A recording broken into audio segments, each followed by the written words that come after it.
आज वर्गात लय पोरं गैरहजर दिसून राहिले रे पोट्टे. कुठे गेले हे पोरं? सर, आपल्या वर्गातले पोरं पाण्यानं बिमार पडले. बिमार पडले? अरे का पाणीच तसं येऊन राहिलं. बरं सांग कन्या, काल काय पाहिलं होतं मग? काल सर, काल मी बकरीला पिल्लू होताना पाहिलं होतं बा. अबे टपऱ्या, काल वर्गात काय पाहिलं होतं ते सांग. काल वर्गात? हा सर, हा सोप्या त्या पूजी बरोबर त्या कोप्यात बोलत होता सर काल. अबे चिलीम तोंड्या, काल आपण वर्गात इतिहासाच्या पिरियडले काय पाहिलं होतं ते सांग. इतिहासाच्या पिरियडले ते अबे झांबल तोंड्या, काय करून राहिला? रिकामे कामं भल्ले सुस्ते तुले आणि अभ्यासाच्या नावानं बोम. तू सांग रे सोप्या, काल आपण काय पाहिलं इतिहासाच्या पिरियडले? तुझे तरी ध्यान होतं काय? की निरा पुरुषीच बोलत राहतो तू? सर, आपण काल इतिहासाच्या पिरियडले प्लासीची लढाई पाहिली होती बा. तुला कशी दिसली रे लढाई? मला तर नाही दिसली. ओ खापर तोंड्या गण्या, काय चालू आहे फुसूर फुसूर? सांग बरं, प्लासीच्या लढाईबद्दल सांग थोडक्यात.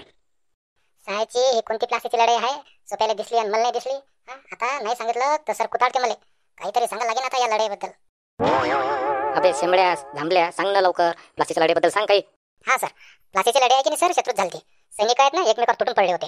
लढाईत ह्या हत्ती होते, घोडे होते, सैनिक, तलवारे, भाले, धनुष्यबाण, बंदुका, तोफा होत्या. अशी लढाई झाली की नाही सर, काही सांगायची बातच नाही. सर, दोन्ही बाजूनी लय सैनिक लढले ना.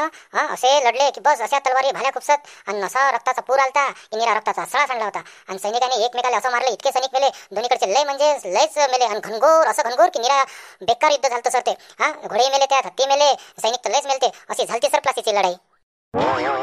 अबे दलिंदरा, असा शिकवता काय मी काल? तुला काहीच ध्यान नसते अभ्यासात. थांब आता, तुला कुथाळतोच चांगला आता.